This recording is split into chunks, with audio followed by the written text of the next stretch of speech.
So in case you've been sleeping under a rock, last week a new legend dropped with Season 8 of Apex Legends, and that legend in question is the mustachioed Aussie Fuse, aka Walter Fitzroy. If my name was Walter Fitzroy, I'd probably also go by a nickname. No offense to all the Walter Fitzroys out there. So this is just kind of a touch point. A week later, and I'm not going to do the typical YouTube, gush all over the new character because they're new, because watching guys salivate all over Rampart when she first came out was really pathetic. I'm not gonna lie. She was bad then, she's bad now, and I don't know. Thumbs down if you're a Rampart main. I'll take those odds. Anyway, enough crapping on Rampart. That's Fuse's job. So, what's Fuse all about? And if you don't want to hear me ramble on and you just want to go to the conclusion about what I think Fuse is good for and what his tier rating might be and all that type of stuff, you can just look into the description of this video and there will be a link to the conclusion. So I guess first off, an introduction of what the character is all about, so we might as well go through what he has. So his passive is Grenadier. I would argue it's probably the second best passive in the game. The number one passive is the Field Medic for Lifeline. Her ability to just, one-tap people and bring them up is still, in my opinion, the most powerful passive. You could argue maybe Jibby's Gun Shield might be second. Yes, maybe we'll put him third.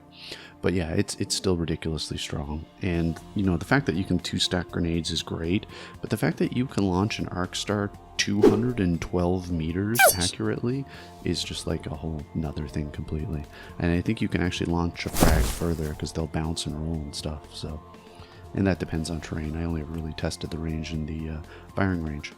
So his passive is amazing, and his passive is kind of what I try to lead every fight off. If you can stick somebody with an Arc Star as they're reviving a buddy, that's pretty much game over. It's all done. So yeah, you hit them with the you hit them with an Arc Star, or you thermite right in the middle of their area where they're looting up, and he just brings the chaos. I don't tend to use frag grenades with him as much because they're a bit too bouncy, but I think with more practice, they might actually be my go-to. Right now, it's just so easy to use. You're basically using an Arc Star like a sniper rifle. And if you stick somebody with an Arc Star, you're pretty much going to ruin their day. His next is his tactical, which is the Knuckle Cluster. This one is a little bit more situational, I find. I don't start every fight with the Knuckle Cluster. Actually, I generally use the Knuckle Cluster a lot like I would use a caustic barrel. I kind of use it as a deterrent. Sometimes I'll drop it on the ground and jump back away from it or run away from it to keep people from pushing through. And if they want to try to push through, they'll get stunned.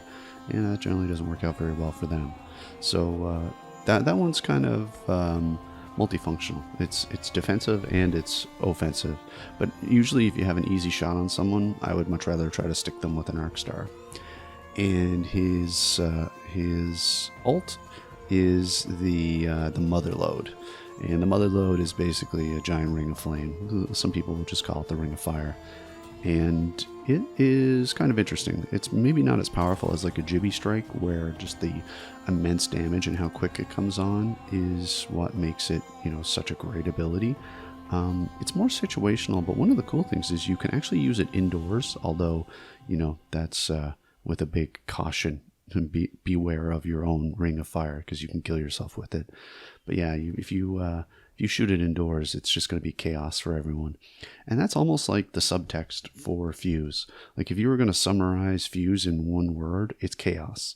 He absolutely turns the battlefield into a ballet of pyrotechnics. But is he good? Yes, I would say Fuse is good. I do not think he's game-breaking.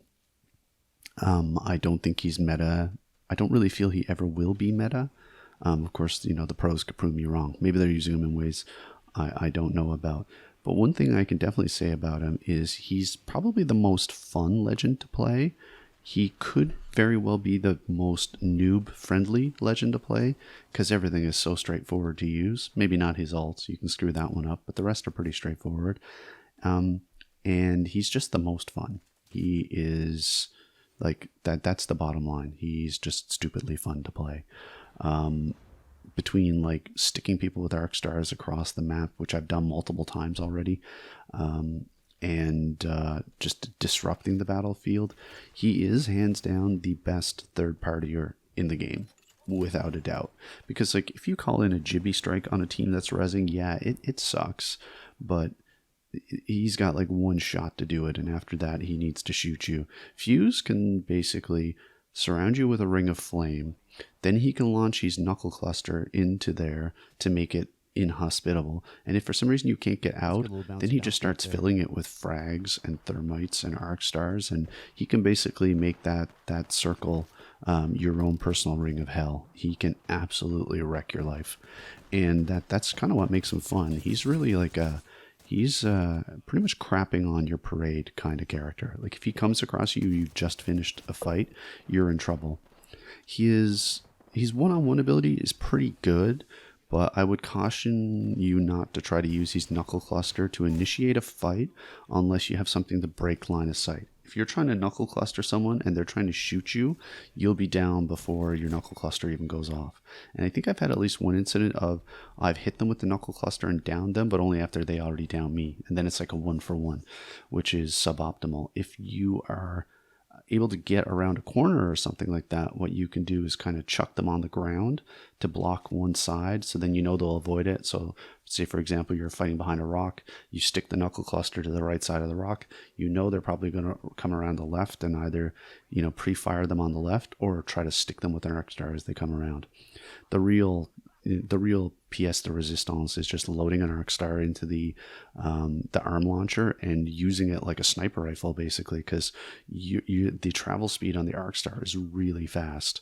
I mean, it's not like Kraber fast, but you can launch an arc star across the whole map. And one thing I'm not sure is I don't know if Wraith knows you're aiming at her when you're aiming with a grenade from Fuse. So I still need to try to figure that out. But if that's the case, then yeah, you'd have the advantage of being able to get a jump on a Wraith, which other characters can't. Yeah, and if you're playing in a squad with Fuse, you should always let the Fuse initiate. Don't start shooting at the team and let them know you're there. Let the Fuse go for a stick. Because if the Fuse can stick one member of the team and that blows up and stuns everyone else, it's pretty much fight over.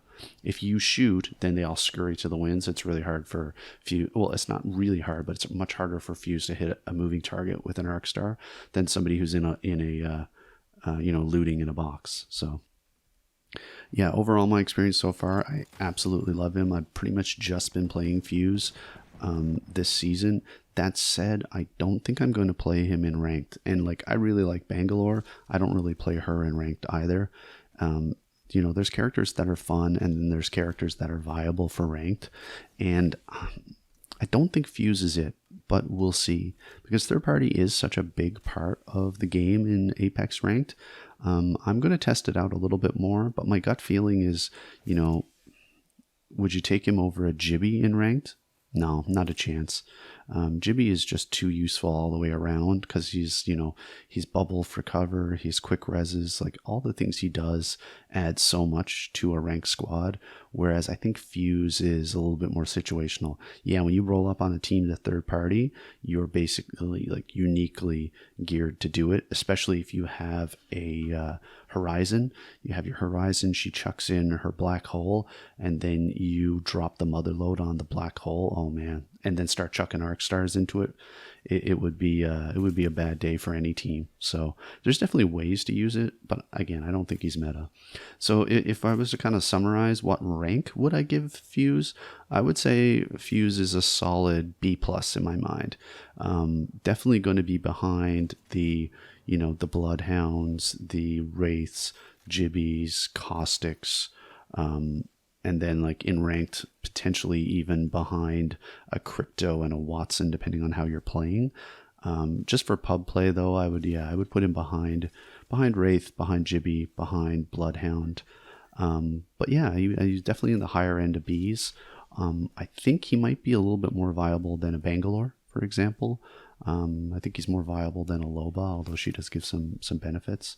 And then, other like way ahead of a Mirage or an Octane or a Rampart. So Yeah, he's kind of, I would say he's upper middle. Other people might put him like dead middle. I definitely don't think he's like many of the characters we've seen debut where they pretty much debut at around the bottom. I think they came out of the gate with a good amount of power for him. And yeah, he's just a ton of fun to play. So yeah, if you kind of skip to the summary is he's good. He's not great. He's a lot of fun to play. And his ranked viability is TBD. But again, I think there's much better legends that you could pick instead of him for ranked. Anyway, this has been my 2 cents. If you thought this was good, give me a thumbs up. If you thought this was stupid, give me a thumbs down. I can use it. Keep my ego in check. Anyway, guys, thanks for watching. We interrupt your regularly scheduled outro for an outro that actually means something. This is Kenny Possible. He's got a YouTube channel and he's looking for 500 subscribers. And I think it would mean a lot to him. He seems pretty bummed out by the fact that he hasn't gotten to his subscriber goal and he's talking about deleting his channel. And that sucks. Some of us are okay toiling in obscurity forever, but I think it would mean a lot to him if you went to his channel and subbed. Maybe give him a comment, maybe give him a thumbs up. Consider it your good deed for the day. Thanks for watching.